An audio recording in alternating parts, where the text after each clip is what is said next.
중세 스콜라 철학을 집대성한 신학자인 토마스 아퀴나스는 미를 무언가를 바라볼 때 즐거움을 주는 어떤 것이라고 보았다.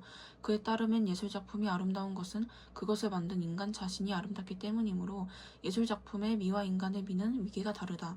즉 예술작품의 미는 인간의 미가 반영된 것에 불과하다고 하다. 하지만 그는 예술작품의 미가 인간으로부터 비롯되었지만 인간 본성은 본래 신으로부터 유래한 것이기 때문에 예술작품의 미를 인간이 만든 것은 아니라고 보았다. 신학자인 토마스 아퀴나스에게 있어 자연과 인간을 포함하여 존재하는 모든 것을 아름답게 하는 궁극적 원인, 즉 미 자체는 세계를 창조한 신이기 때문이다. 따라서 미는 인간의 주관적 정신작용에 의존하지 않으며 신이 창조한 세계에 객관적으로 존재한다. 어떤 사물이 아름답다고 주관에 의해 미가 인식되기 이전에 미가 이미 그 자체로 실제한다는 것이다. 미의 실질성에 대한 토마스 아퀴나스의 입장은 아리스토텔레스의 진료 형상론에 기반한다. 진료 형상론에서 진료란 무언가로 만들 수 있는 상태로 어떤 사물이 다른 사물과 구별되도록 하는 사물의 본성, 즉 형상을 받아들여 세계 속에 존재하는 현실태가 된다. 가령 아폴론 조각상은 대리석이라는 진료에 아폴론이라는 형상이 결합되어 조각상이라는 현실태로 세계 속에 존재한다. 사물은 진료와 형상의 복합체로 존재하며 형상에 대한 인식은 개별적인 사물에 대한 지각을 통해 가능하다. 토마스 아퀴네스에 따르면 세계의 모든 사물은 신의 피조물로서 진료와 형상의 복합체이며 신은 순수 형상이다. 따라서 신은 개별적 존재자인 사물을 통해 인식된다. 결국 토마스 아퀴나스의 미학에서 사물의 아름다움에 대한 인식은 사물이 세계 속에 드러난 모습을 통해 미 자체이자 순수 형상인 신을 인식하는 것이 된다. 미가 세계 속에 실제로 존재하는 것이라면 미가 즐거움을 주는 내적인 이유, 즉 미의 내용 의미는 무엇일까? 토마스 아퀴나스는 미의 의미 내용을 완전성, 비례성, 명료성으로 제시하였다. 어떤 사물이 아름답다면 그 사물이 완전하고 비례에 맞으면 명료하다는 것이다. 그에 따르면 첫째, 아름다운 것은 완전하다. 어떤 사물이 완전하다고 하는 것은 사물이 자신의 본성에 따라 갖추어야 할 것을 다 갖추고 있다는 것을 의미한다. 그런데 선의 내용 의미는 즐거움을 주는 것, 욕구되는 것이다. 그리고 선이 욕구될 수 있는 까닭은 그것이 완전하기 때문이다. 결국 완전성의 의미 내용은 선의 의미 내용과 일치한다. 둘째, 아름다운 것은 비례를 갖는다. 비례성은 사물의 모습이 그것의 본성과 조화되는 것이다. 토마스 아퀴나스는 인간의 미와 동물의 미가 다르며 육체의 미와 정신의 미가 다르다고 말한다. 사물들의 본성이 제각각 다르므로 미적인 비례 역시 사물에 따라 다르기 때문이다. 셋째, 아름다운 것은 명료하다. 명료성은 인간의 지성에 대해 사물이 자기의 본성을 뚜렷하게 드러내는 것이다. 즉 어떤 사물이 아름답게 인식되는 이유는 인간의 지성이 사물의 본성인 진을 뚜렷이 포착하고 있기 때문이다. 토마스 아퀴나스에게 있어 미란 욕구와 인식 모두와 관계된다. 미는 즐거움의 대상인 동시에 인식의 대상이다. 즉 미적 즐거움은 지성을 거치지 않은 감각적 쾌락이 아니라 사물의 본성에 대한 인식 작용을 통해 얻는 기쁨이다.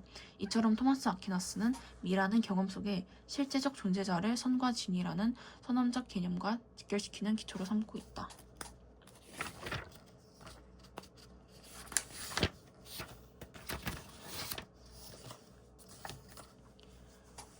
고대 서구 사회에서는 신화에 기반하여 공간을 이해하였다.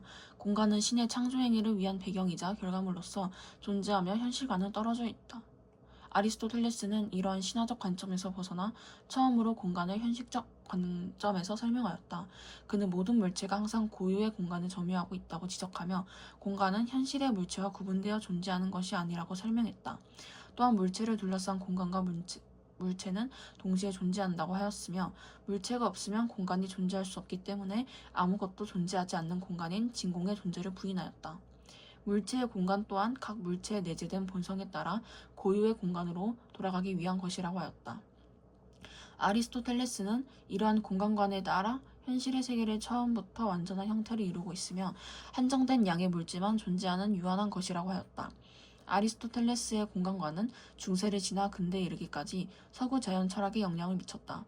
아리스토텔레스 이후 서구 사회 학자들은 아리스토텔레스의 공간관을 일부 받아들이면서도 한편으로는 벗어나려고 하였다.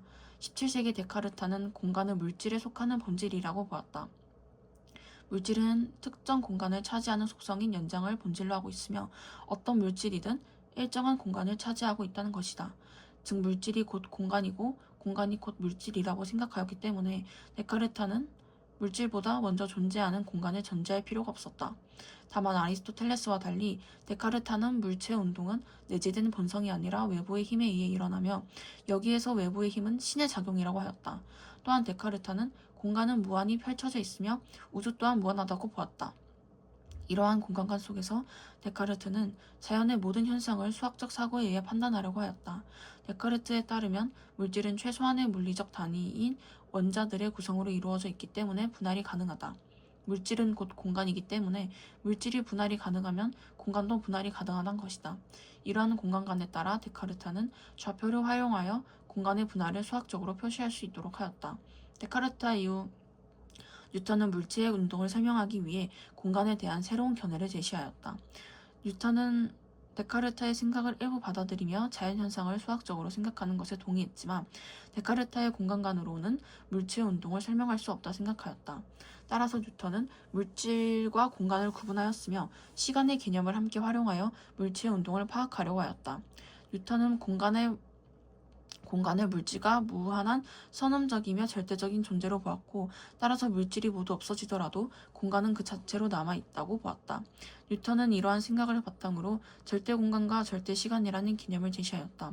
절대공간은 자신의 본성에 따라 스스로 존재하며 외부의 어떠한 것도 관계없고 항상 규칙성과 동일성을 유지하는 무한의 공간이다. 절대 시간은 어떤 외적 상황에서도 영향을 받지 않고 일정한 속도에 따라 연속적으로 과거부터 미래까지 흐르는 시간이다. 뉴턴은 이틀 안에 물체의 운동을 설명하였다. 예컨대 고정되어 있는 탁자는 일반적으로 정지된 것으로 인식된다. 하지만 지구는 태양의 주위를 돌고 있기 때문에 우주 공간에서 보면 탁자는 움직이고 있다. 따라서 탁자의 위치를 정지의 기준으로 삼을 수 없기 때문에 지구의 움직임과 상관없는 절대적인 기준이 필요한 것이고 그것이 절대 공간이라는 것이다. 절대적인 기준이 필요한 것이고 그것이 절대 공간이라는 것이다.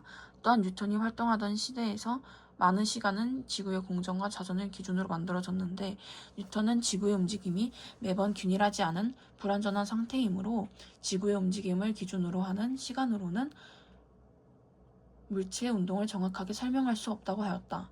외부의 영향을 받지 않는 절대적이면서 수학적인 시간이 기준이 되어야 물체의 운동을 정확하게 파악할 수 있다는 것이다. 뉴턴은 절대 공간과 절대 시간이 존재하기 때문에 규칙적이면서 정형화된 시공간을 측정하는 것이 가능하고 이를 바탕으로 세상에 존재하는 현상을 수학적으로 기술하는 것이 가능하다고 보았다. 뉴턴의 공간관은 아리스토텔레스의 자연 철학에서 완전히 벗어나 고전역학의 체계를 세우고 과학 및 철학의 발전에 많은 영향을 미쳤다는 점에서 의의를 가진다고 볼 수 있다.